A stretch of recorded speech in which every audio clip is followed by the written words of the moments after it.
Hi everyone, it's Chenso from Reality Art Pod, here to talk about Survivor Season 46, Episode 2, titled Scorpio Energy. Last week on Survivor, we met a brand new cast of 20 castaways and nobody quit. Tevin, Maria, and Jelinski went on an adventure where Jelinski lost his vote and the others got extra votes. Purple Yanu tribe lost immunity, Tiffany found an idol, and the tribe decided they were over Jelinski's antics. Before I dive in, I put a link in the description to my Survivor playlist so you can catch up on the previous recap if you missed it, and consider subscribing if you like the content. So let's dive into it. Back at Yanu after tribal, Banu is nervous that his position on the tribe is shaky. He goes to Kenzie asking for advice, and her advice is, How can I work this? We have to win. Kenzie sees Banu as a liability because he isn't able to keep their plans secret. Q and Tiffany recognize that Kenzie is being a social butterfly. It makes Q nervous. It makes me a little nervous.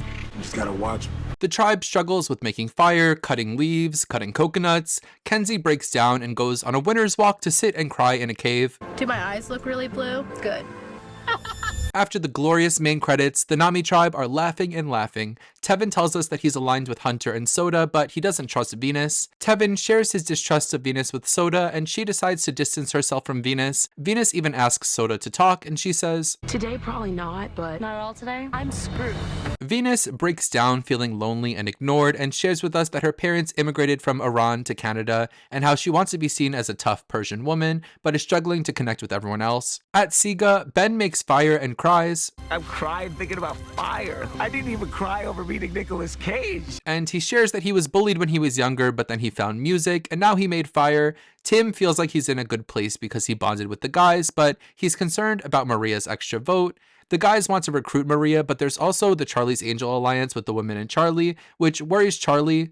The 3 women and myself, Charlie's Angels. If we lose 3 times, it's just the Angels. So he decides to bond closer with Maria and make her his close murdering duo. Back at Nami, Venus is trying. Guys, look. I gave him a little headband. So her next plan is to find an idol, but Randon and Hunter are also looking for it. Randon finds the Beware advantage, opens it, and finds the same box that Tiffany found in the premiere with the lock, and the same rules that the key isn't available until after they lose immunity. At Yanu, silly Jess is loving eating her ants. Tiffany likes Jess's personality. I feel like we should cook worms. And Jess shares a little about her life in an effort to get herself closer with the group. In the process, Banu is doing the opposite. What does she need? How do you know that? Rush hour, baby. What is rush hour? Kenzie is overplaying and takes Jess and Banu to her crying cave and makes a final 3 with them, suggesting that they Get rid of our strongest people? Yeah. She doesn't get a positive reaction from them and tells them that they can't tell Q and Tiffany that they had this conversation. As they walk back, Jess tells Banu. When they get back to camp, Jess instantly rats this conversation back to Q. At Siga, Charlie is trying to bond with the group and they play a Metallica versus Taylor Swift game. Jump in the fire. Should have said no. Sad but true. This is why we can't have nice things. Charlie wins this game, listing allegedly 108 Taylor Swift songs, which is insane. At Nami, Liz is bragging again. There is a special type of man who can deal with someone making so much money. Everybody wants to be with Liz, trust me. Randon decides to trust the one person I originally thought not to trust and tell Venus about his Beware advantage. It's a weird decision to give her so much power over him after dragging her for days. At the immunity challenge, Jeff announces Jelinski was voted out and the other tribes think it's hilarious, but Yanu has their game faces on and there are heated words. Well, right now, Jeff, in this game, we're the laughing stock. Now we're down to 5, and we'll see if their 5 is better than ours. You gonna see 5-5? Here we go. How's the food? Hunger is not closest to my mind. Fire. Jeff ships the idols, This is cute. then pulls out a knife to denamify the idol. You gotta win this idol. Scorpio energy right there. Oop, he said the thing. For their challenge, they need to untie a machete to release a cart, then navigate the cart through obstacles to do a giant archway puzzle. The first 2 tribes to finish will win immunity and fishing gear. Jeff asks for sit-outs, and they are twins Mariah and The one and only Liz. Yanu starts off in last, but they eventually pass Siga. Meanwhile, long-lost sisters Mariah and Liz are having their Tia Tamara moment on the bench. Mo, I'm Liz. Nice to meet you, Liz. Nice to meet you. I love your glasses, by the way. Thank you. I love your socks. All 3 tribes get to the puzzle at about the same time, and Venus is the first to figure out the word. Soon after, all 3 tribes figure out that the word is persistence, but they're struggling to keep their puzzles up. Nami thinks they have it, but they spell out persistence and have to start again. Yanu is getting frustrated with Jess, with Banu yelling at her. Jess, come on. Another piece touchdown. Nami comes in first.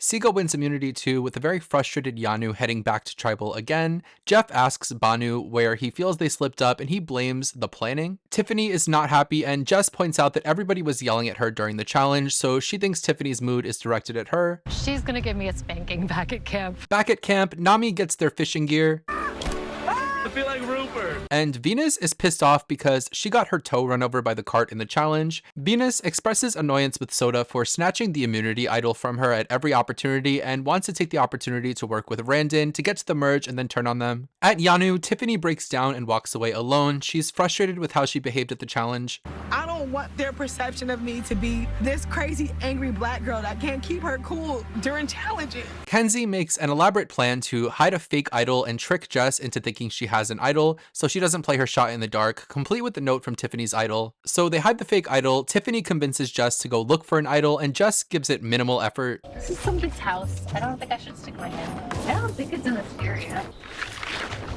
Then they make a new plan for Q to just straight up give Jess the idol and tell her to vote for who he wants her to vote for. Q tells Jess to vote for Kenzie and says he wants both Jess and Kenzie out, so it's a win-win for him. Banu cuts his finger open and puts the blood on his forehead. Jess tells us she suspects that the idol is fake because it looks just like the beads on the Survivor gear. She confronts Q about it and he does a serviceable job lying to her. She still suspects he's lying, but she says she might as well play it. Then Jess tries to get Tiffany to vote for Kenzie. Jess also tells Banu and Q that the girls want to vote for Banu, and Banu instantly panics. Q seems sympathetic to them both and needs Tiffany to be on board to turn on Kenzie. Q and Tiffany do meet, and it's clear that Q and Tiffany are making the final decision for this vote. They get to tribal and Jess is a lot more confident and vocal at this tribal. Banu cut his finger with the machete today just to feed us. You mean he fed you part of his flesh? I wish. I really need the protein. Jess and Kenzie get into a scuff-up about Kenzie being the real threat in the game. Tiffany talks about being upset in the challenge and holding her emotions back, and Banu talks about how he shows all of his emotions. Banu is passionately advocating for himself, but really is putting his whole game out there and announcing that he has an alliance with Kenzie, Q, and Tiffany. During this, Q is visibly unhappy with Banu for being so blabby, and he and the others clearly are seeing him as a liability in a merge situation because he'll blow all their plans up. Before they vote, Banu is still acting sus. Whoever you want. Are you putting up tonight? Stop making the block hot. So they get to the votes and Jess plays her fake idol, which Jeff announces as fake, and Jess ends up voted out in a 4-1 vote. So we have to say goodbye to Jess here, who I loved in her preseason interviews. I think she's hilarious. She's someone I would gravitate towards if I were on a tribe with her. She's a memorable character and definitely did have some game sense to her, but she got off to a rocky start last week, both socially and in the challenge, and I feel like they gave her a second chance in good faith, but now they go to another challenge and lose, and she really contributed greatly to the loss of this challenge. I can see why logically they voted her out. I think what really gives me the ick about this episode is a lot of the stuff in this episode felt a lot like bullying to me. It was nice of them to give her another chance, but don't do it if you're going to be screaming at her in the challenge. That was really icky to me. Then they go back to camp and come up with this elaborate plan to trick her, and they didn't even really succeed at tricking her. They insulted her intelligence. Really, this whole tribe kind of made themselves look bad this episode, and any remorse that they had, they felt bad about the way that they made themselves look, but they didn't feel bad about the way that they made Jess feel. Back to Jess, I think she's great. I don't think we'll ever see her on TV again. Pretty out of her element here, but I'm glad that she could be away from these people. So that's all I have to say about this episode. Let me know in the comments, what did you think? Was everyone being as mean as I thought, or am I just sensitive? Also, I finally started my Survivor Borneo retrospective series. I'm going to put that in my end card. I posted my first episode of that on Monday, so check it out. I'm pretty happy with it. So I'll be back on Monday with another Survivor Borneo video, and on Wednesday with another episode of Survivor 46. If you like this video, consider subscribing. I'll see you next week for more Survivor. Until then, have a nice weekend. Bye!